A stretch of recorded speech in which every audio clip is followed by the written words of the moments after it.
আনুষ্ঠানিকতা পর্বটি সম্পন্ন করব। মাঝখানে ময়ূর চৌধুরীকে নিয়ে পাশে সবাই দাঁড়িয়ে যাচ্ছেন। ময়ূর চৌধুরীর উত্তরীয় পরিয়ে দিচ্ছেন একে আজাদ। ময়ূর চৌধুরীকে উত্তরীয় পরিয়ে দিচ্ছেন একে আজাদ। পাশে নিয়ে আসেন। ক্রেস্ট তুলে দেবেন প্রধান অতিথি অধ্যাপক সিরাজুল ইসলাম চৌধুরী। সিরাজুল ইসলাম চৌধুরী স্যারের হাতে ক্রেস্টটি তুলে দেওয়া হোক।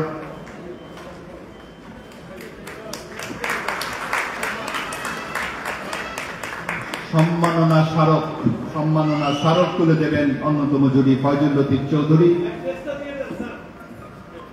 সম্মাননা স্মারক স্বামী একটিতে সহ পাশে থাকো যদি কিছু ধরতে হয়। সম্মাননা স্মারক তুলে দিচ্ছেন অন্যতম জুরি। কবির হাতে 2 লাখ টাকার চেক তুলে দিচ্ছেন ব্র্যাক ব্যাংকের এমডি এবং সিইও জনাব সেলিম আরেফ হোসেন। আমরা করতালি দিয়ে অভিনন্দন করি কবি ময়ূর চৌধুরীকে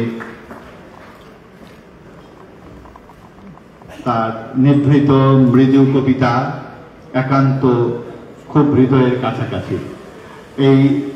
এখন আমরা শুনবো ময়ূর চৌধুরীর প্রতিক্রিয়া ছবিটির পর। করতালি আরো একটু জোরে করতালি দিয়ে আমরা ময়ূর চৌধুরী জীবনে সেই অর্থে খুব বড় রকমের কোন পুরস্কার কিন্তু পাননি, কিন্তু পেয়েছেন পাঠকের হৃদয়ের ছোঁয়া। কবি ময়ূর চৌধুরীর প্রতিক্রিয়া আমরা শুনবো।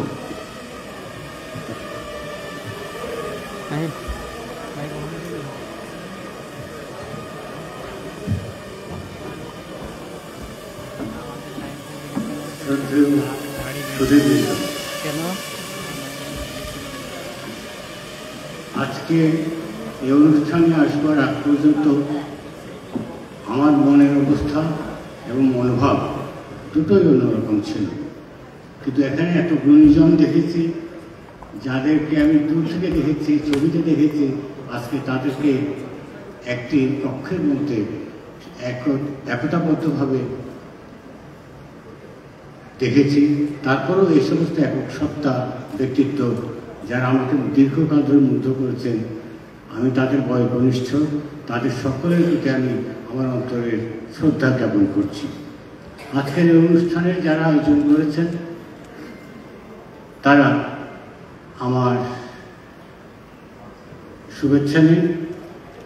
পুরস্কার পেয়েছি, পুরস্কার যে কোনো লেখকের জন্য আনন্দের, তবে সে আনন্দেরও বয়সেও কত একটা তারতম্য থাকে, এক এক বয়সে এক এক রকম লাগে।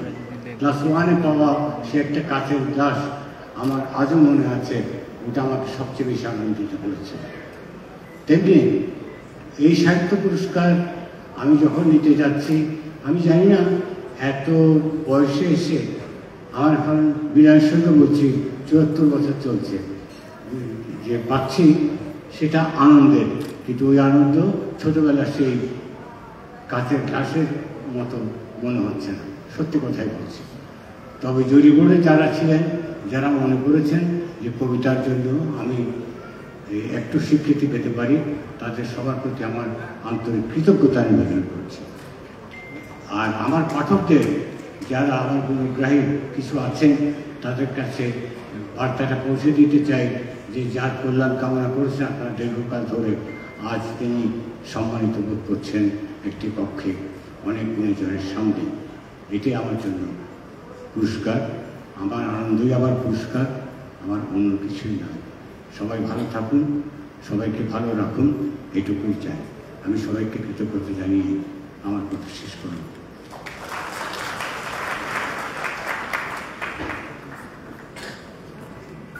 ধন্যবাদ ময়ূর চৌধুরী।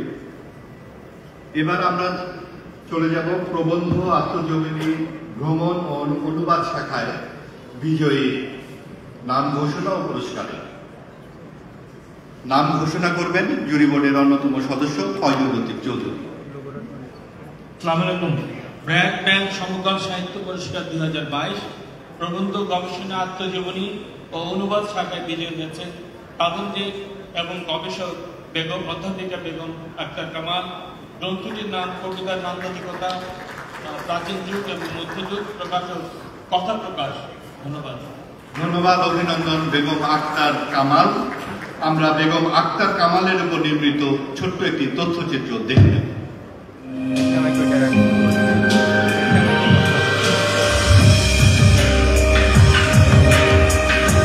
খুব ছোটবেলা থেকেই আমার খুব বই পড়ার অভ্যাস ছিল, আর আমি একটু কল্পনাপ্রবণ বেশি ছিলাম। আমার মা মৃত্যুবরণ করেন আমার 4 বছর বয়সে। খুব একটা স্মৃতি কিছু নেই, একাকিত্ব জীবনে ছিল। সে একাকিত্ব দূর করার জন্য আমি বইয়ের জগতে চলে গেলাম, এবং স্কুল কলেজে যখন থেকে পড়াশোনা শুরু করেছি বইটাই ছিল আমার একমাত্র সঙ্গী। আমাদের মননশীল সাহিত্যের পুরোধা ব্যক্তিত্বগণের অন্যতম বেগম আক্তার কামাল। আমার জীবনযাপনে, আমার বন্ধুত্বে, আমার সহমর্মিতায়, আমার পারিবারিক জীবনে সব কিছুতে এই নান্দনিক বোধটা আমাকে সর্বদাই প্রেরণা দিত। সেই নান্দনিক বোধ থেকেই আমি এই গবেষণামূলক লেখালেখিতে নিজেকে নিয়োজিত করেছি। জীবনের প্রতিপদে কবিতা আছে। কবিতা হচ্ছে heightened speech and musical articulation. পেশাগত জীবনে বেগম আক্তার কামাল ঢাকা বিশ্ববিদ্যালয়ের বাংলা বিভাগের অধ্যাপক এবং সাবেক চেয়ারপারসন হিসেবে দায়িত্ব পালন করেছেন। বাংলা ভাষাটা কেন লিরিক প্রবণ, আরেকটি হলো যে মরমী লিরিকের মধ্যে কেন মরমিয়া বোধটা চলে আসছে, চর্যাপদ কেন আধ্যাত্মিক একটা সাধন সঙ্গীত হলো, আমি সেই জিনিসটাকে ধরতে চেয়েছি।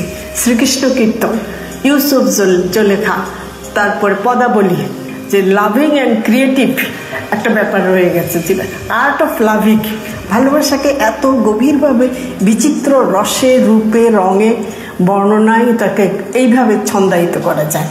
বেগম আক্তার কামাল প্রবন্ধ এবং গবেষণায় অবদানের জন্য 2021 সালে বাংলা একাডেমি সাহিত্য পুরস্কারে ভূষিত হন। প্রাণের স্পর্শ পেতে হলে, মানুষকে বেঁচে থাকতে হলে মানুষের কবিতা অবশ্যই প্রয়োজন। সে বোধের জায়গা থেকে কবিতা তাকে লিখতেই হবে, না লিখে উপায় নেই। আমাকে লিখে যেতে হবে মৃত্যুকাল অবধি, যদি সুস্থ থাকে।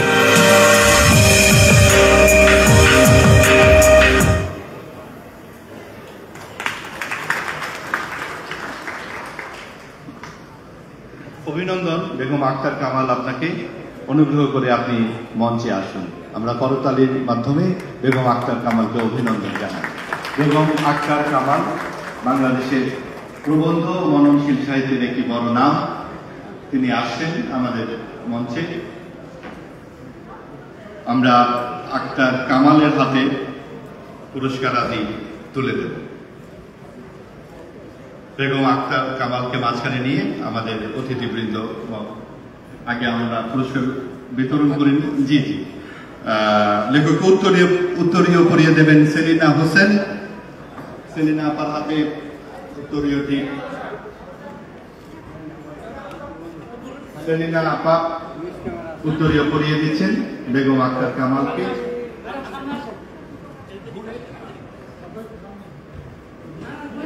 অসুবিধা নেই, আরো তো অনেক কয়েকটি পর্ব আছে, আমরা সব ছবি পাবো। ক্রেস্ট তুলে দেবেন অধ্যাপক সিরাজুল ইসলাম চৌধুরী স্যার। ক্রেস্ট তুলে দিচ্ছেন। ক্রেস্টটা স্যারের হাতে, সামনে দিয়ে আসো।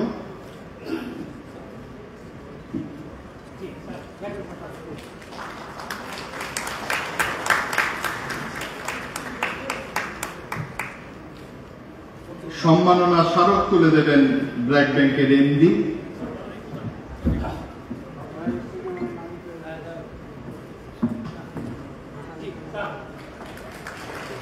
পুরস্কারের 2 লাখ টাকা তুলে দেবেন জনাব একে আজাদ এমপি।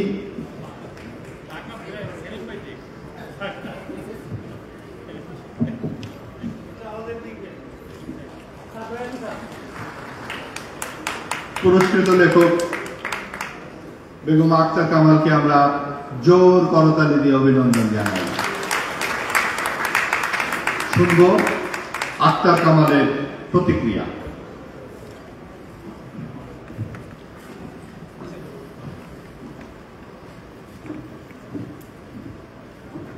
ধন্যবাদ।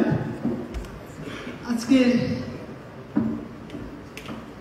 অনুষ্ঠানের মঞ্চে উপবিষ্ট আমার শ্রদ্ধেয় গুণীজন, সম্মুখে উপবিষ্ট সমাজ হিতব্রতী সাহিত্যব্রতী এবং প্রিয় গুণীজন বন্ধুবান্ধব ইত্যাদি সকলকে আমার শুভেচ্ছা এবং অভিনন্দন।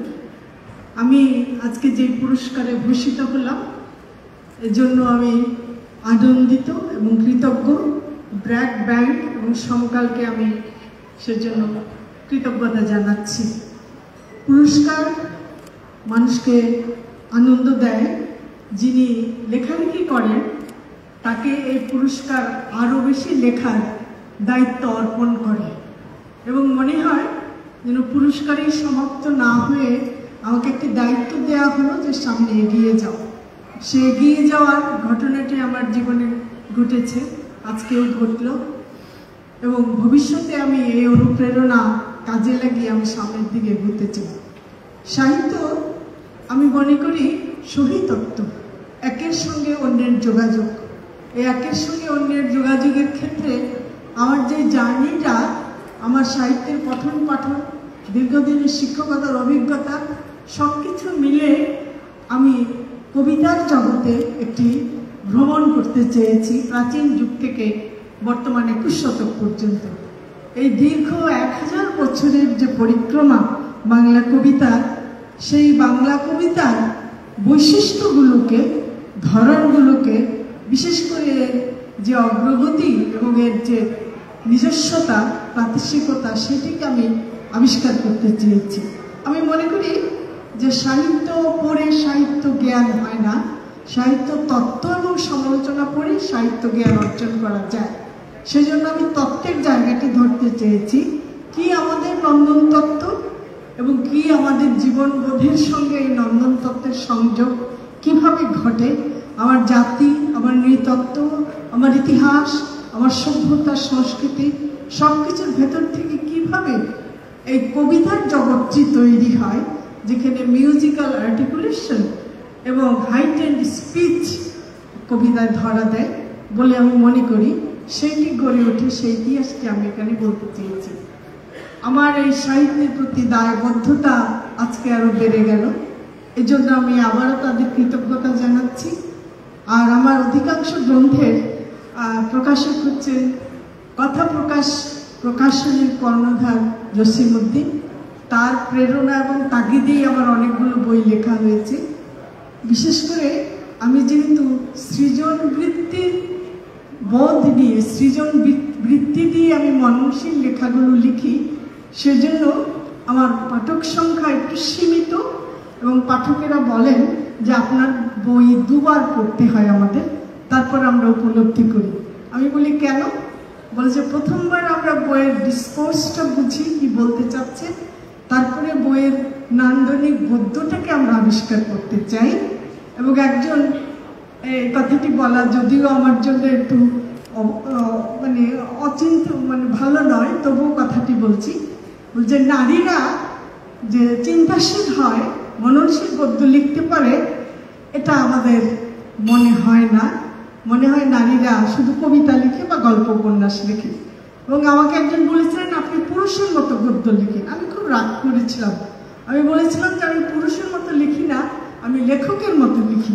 আমাকে একজন লেখক বলা হোক, সেই লেখক অভিজ্ঞতা নিয়েই যেন আমি শেষ পর্যন্ত জীবনের শেষ দিন কাটাতে পারি। এই কথা বলে আমি আমার বক্তব্য শেষ করছি। আপনাদের সকলকে অসংখ্য ধন্যবাদ, কৃতজ্ঞতা আবারও। সবাই ধন্যবাদ, ভালো থাকুন।